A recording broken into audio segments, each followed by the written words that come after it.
पश्चिम बंगाल।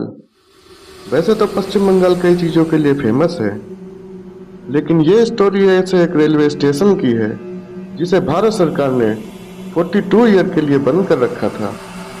यह railway station Purulia जिले में स्थित है, जिसका नाम है बेगुनकोडा रेलवे स्टेशन।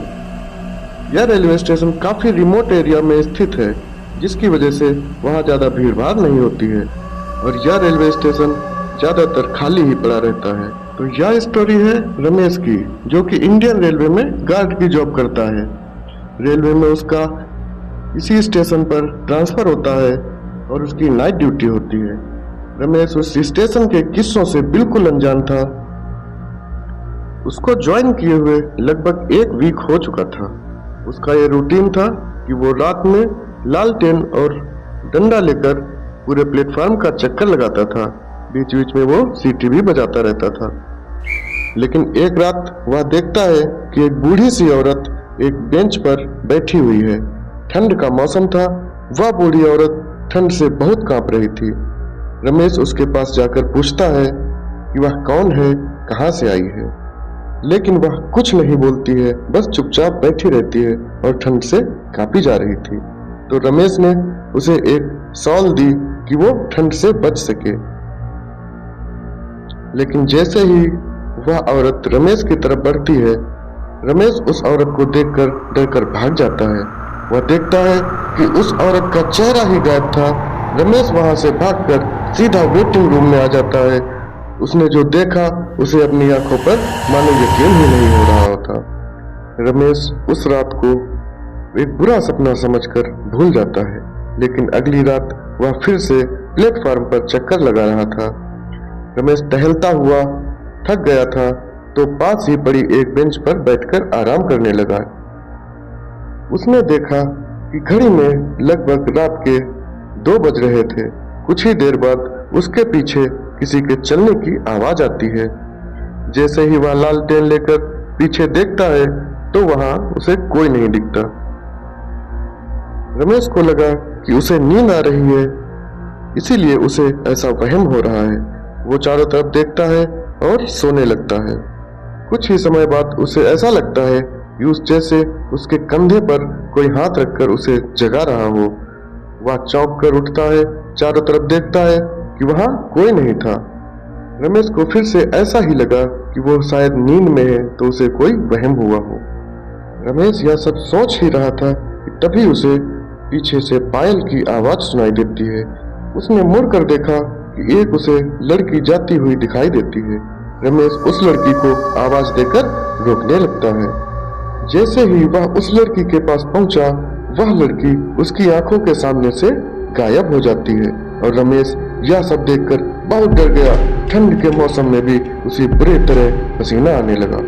रमेश की न्यू ज्वाइनिंग थी, तो वह ये बात किसी को बता नहीं पाया, लेकिन अब उसे ड्यूटी करने में डर लगने लगा। अगली रात रमेश एक ही जगह पर खड़ा रहा, प्लेटफॉर्म का कोई चक्कर नहीं लगाया। कुछ देर बाद रमेश के पास एक आदमी आकर खड़ा हो गया और वह ट्रेन के बारे में जानकारी लेने लगा। रमेश को लगा कि कुछ गड़बड़ है। वह दूसरी तरफ देखने लगा और उस आदमी को नजरअंदाज करने लगा। उस आदमी ने एक बार फिर रमेश से पूछा, तो रमेश को लगा कि यह कोई इंसान ही है। रमेश ने उस आदमी को ट्रेन के बारे में जानकारी दी। तभी वो देखता है कि घड़ी में आज भी लगभग 2 ही बज रहे थे। पूरे प्लेटफॉर्म पर बस घड़ी की आवाज ही आ रही थी, जिससे रमेश थोड़ा घबरा गया।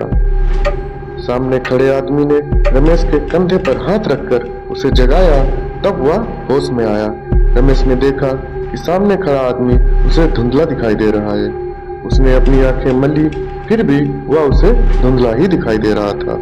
रमेश ने उस आदमी को बुलाने की कोशिश की, लेकिन वह वहां से भागने लगा। रमेश भी उसके पीछे पीछे भागने लगा। तभी वह आदमी अचानक रेलवे पटरी की तरफ भागने लगता है और गायब हो गया। रमेश अपना बैलेंस नहीं बना पाया और वह पटरी पर गिर पड़ा। उसे सब धुंधला दिखाई दे रहा था। यह देखकर वह बहुत डर गया और बहुत तेजी से चिल्लाता है। तभी उसकी आवाज सुनकर स्टेशन मास्टर वहां भाग कर आया और रमेश को पटरी पर पड़ा देखकर वहां से उसे उठाता है और वेटिंग रूम में ले जाता है। वह रमेश से पूछता है कि क्या हुआ था, तो उसने शुरू से लेकर अब तक की सारी कहानी स्टेशन मास्टर को बताई। स्टेशन मास्टर प्रसाद तुरंत ही समझ गया और उसे बताता है कि यहाँ बहुत सारे छलावे हैं, यह सब रूप और शरीर बदलकर आपसे बात करना चाहते हैं, उसके बाद आपको नुकसान पहुंचाने की कोशिश भी करते हैं। रमेश छलावे का नाम सुनकर पूरी तरह दंग रह गया और कांपने लगा। वह स्टेशन से भागने लगा, लेकिन प्रसाद ने उसे समझाया कि इसे भागने से कोई फायदा नहीं, इन सब का बस एक ही इलाज है। जब भी ये तुम्हारा ध्यान अपनी तरफ खींचे, तुम्हें इन पर बिल्कुल रिएक्ट नहीं करना है, छलावों से बात भी नहीं करनी है। रमेश प्रसाद की बात बहुत ध्यान से सुन रहा था और लगभग 1-1.5 घंटे के बाद प्रसाद अपने ऑफिस में वापस आ जाता है। रमेश वहीं वेटिंग रूम में बैठा रहता है, लेकिन थोड़े टाइम बाद रमेश भी वेटिंग रूम से बाहर आता है और वह देखता है कि सामने से एक आदमी चला आ रहा है और वह कोई नहीं बल्कि प्रसाद था। वह प्रसाद के पास जाता है, बात करता है।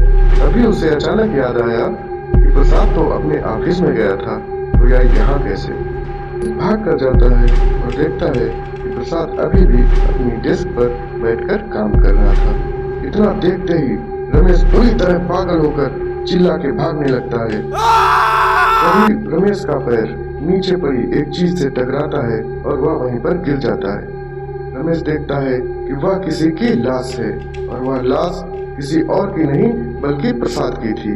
ऐसा लग रहा था कि उसे मरे हुए कई दिन हो चुके हों, मानो वो लाश रमेश से कह रही हो कि उसे बचा लो, उसे मरना नहीं है। यह सब देखकर रमेश बहुत ज्यादा डर जाता है। वह अपनी पूरी जान लगाकर वहां से भागता है। उस दिन के बाद रमेश कभी भी उस स्टेशन पर ड्यूटी करने नहीं आता। जब 3-4 दिन हो जाते हैं तो लोग जाकर उसके रूम पे देखते हैं कि आखिर रमेश क्यों नहीं आ रहा। जब वहां जाके देखते हैं तो सबके होश उड़ गए। उन्होंने देखा कि रमेश की मौत हो चुकी है और उसकी आंखें पूरी तरह खुली हैं, दरवाजे की तरफ देखकर मानो किसी का इंतजार कर रही हो। यह खबर पूरे रेलवे इंडियन डिपार्टमेंट में एक आग की तरह फैल गई। कुछ ही दिन बाद भारत सरकार ने इस रेलवे प्लेटफॉर्म को पूरी तरह से बंद कर दिया, जो कि 42 साल तक बंद रहा